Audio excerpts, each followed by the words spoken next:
These brave men and women have given so much to our country and deserve our absolute best, which is why this president is fighting for reform and accountability at the VA. In keeping with his campaign pledge, the president donates his salary on a quarterly basis to further important projects. Today, the president is proud to donate his 2018 first quarter salary to the Department of Veterans Affairs to support their caregiver programs. Acting Secretary of Veterans Affairs Robert Wilkie is here to accept the check. I'd like to bring him up to say a few words about how these funds will be used. And make sure that I give you the all-important actual check. Thank you very much, Sarah, and good afternoon. Before I address the President's generosity, I want to say a couple of things about what happened in the House yesterday. I want to send my thanks and the thanks of Veterans Affairs to the Chairman of the House Veterans Affairs Committee, Dr. Rowe, and thank him for the bipartisan coalition that he forged together. The vote yesterday was overwhelming, 347 to 70. And this is long-awaited legislation that our veterans have been waiting in anticipation of. This takes 7 community care programs that we've been using for the last 15 to 20 years and condenses them into one. It also makes it much easier for our veterans to obtain care that they need at the moment that they need it in homes and in facilities closest to where they live. This also opens up the caregiver program to long-waiting communities within our veterans' world. Those veterans from World War II, Korea, Vietnam, and the Gulf War who have not had access to a community caregiver program that was opened up for those who have served in the military since 9/11. So with this strong bipartisan support, we urge the Senate to take up the House bill and give it to President Trump, hopefully before Memorial Day. But I also want to single out the major veteran service organizations. 38 of them signed a letter in support of this legislation to the House and Senate leadership. Their people have been walking the halls of the Congress for the last week. They will be in the Senate next week, and we can't thank them enough for their support for our nation's 20 million veterans. And Sarah, I want to thank you for the announcement. I want to thank you for President Trump's generosity. The President's gift underscores his promise to do all that he can for veterans, which includes supporting those who care for our veterans, not just those of us at VA, but the husbands, the wives, the families, and the community caregivers who are out there day in and day out, making life easier for those who have borne the battle. President Trump understands the critical role of caregivers in meeting the essential needs of America's veterans. So we've already earmarked this gift for caregiver support in the form of mental health and peer support programs, financial aid, education, training, and research. I am deeply grateful to President Trump for providing me the opportunity to serve America's veterans and for his generosity in supporting them. So thank you, Sarah, and thank you to President Trump. I know how much this means to America's veterans. Thank you. Thank you so much. Thank you very much. Lastly, this week is set aside each year to honor those across our country who wear the badge. In the spirit of Police Week, I want to read a quick letter from Samuel of San Antonio, Texas, that he sent the President. Dear Mr. President Donald J. Trump, last year I raised about $375 for our police. I went down to McDonald's and bought 75 $5 gift cards so the police officers could get coffee or lunch. It would be really cool to meet you. I wish I could vote for you, but I'm only 11. But my mom voted for you. I'm starting a fundraiser called A Break for the Blue. I listened to your talks and I went to the inauguration and saw you. You're awesome. Sincerely, Samuel. Thankfully, I had the honor of meeting Samuel earlier today. He was adopted by his family in Guatemala. He's incredibly grateful to be an American, and he's very grateful to all of the law enforcement officers around the country. The President is very proud of Samuel and believes our country needs more young people like him who give back to their communities. And he's a really, really great kid, and it was great to meet him. And with that, I will take your questions. John. Sarah, we haven't had a chance to hear any kind of an in-depth analysis here. Where are we with the summit with Kim Jong-un and the statements that we've heard over the last few days out of North Korea? Do you think that these throw in jeopardy the idea of a summit, or is this just North Korea doing what it does and trying to get the best deal possible? Look, the president is prepared and will be ready to meet, and we're continuing to move forward with the preparations at this point. And if the North Koreans want to meet, we'll be there. And at this point, there is not a lot of change beyond that, and certainly not in our process. So what North Korea is saying now about the joint military exercises after Moon Jae-in said Kim knows that these take place and he understands that they have to take place. What game is North Korea playing?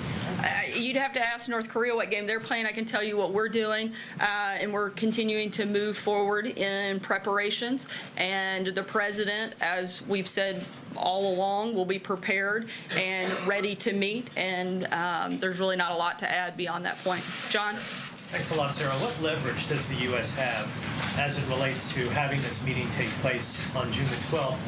And to that meeting actually taking place, when it takes place, if it takes place, what leverage does the U.S. have over accomplishing the American goal of denuclearizing the Korean Peninsula?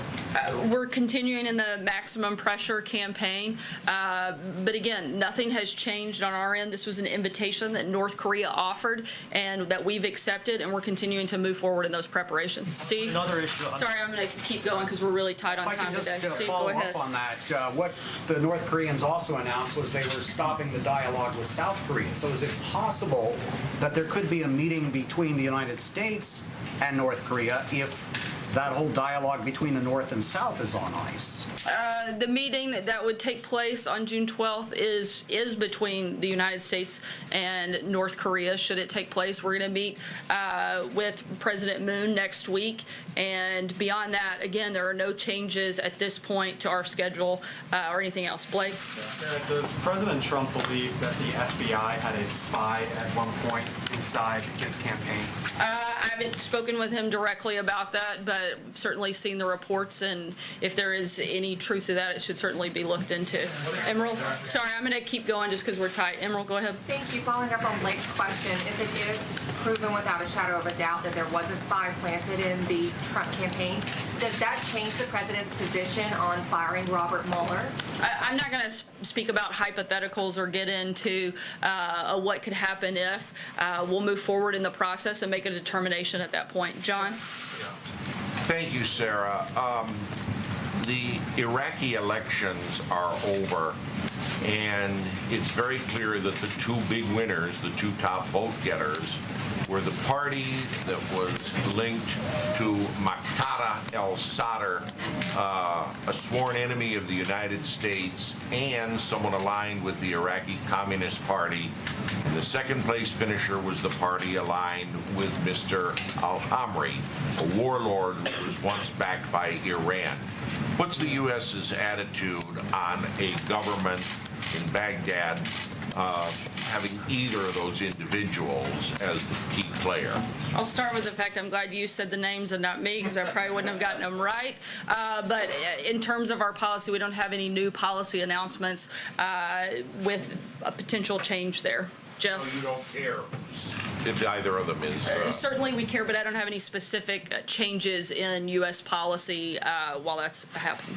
Jeff? Sarah, what does the United States expect out of negotiations today with China on trade, and what are the president's intentions on helping or changing the policy towards Chinese companies ZTE? In terms of the meeting, I'll start there. Those conversations are ongoing. When we have something from that, I'll be happy to share it with you. But right now, those are just discussions, and there's nothing to add to that at this point, since they're just now taking place. I can say that we expect that the president will meet with the head of the Chinese delegation later this afternoon. Sarah. And ZTE? On ZTE,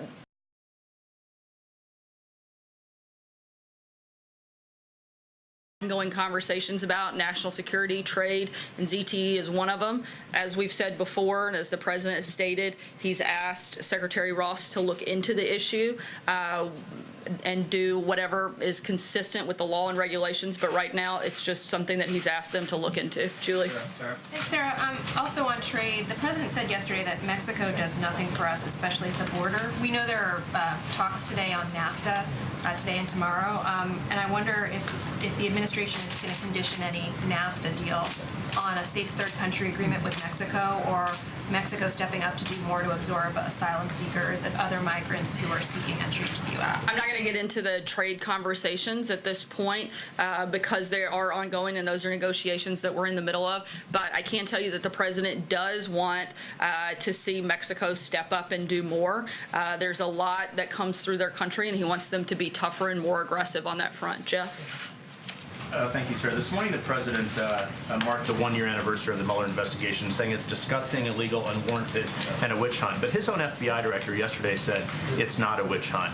Why does the White House still believe it's a witch hunt? And why did he cancel his news conference this afternoon, which was originally set for 3 o'clock with the NATO Secretary Different General? topics, but the president knows that there was no collusion in the campaign, and he has been quite clear about this. It's gone on for over a year. They found no evidence of collusion and still strongly believe that it's a witch hunt. I'm not sure how we could be any more clear, and certainly not sure how the president could be any more clear about his beliefs and his opinion.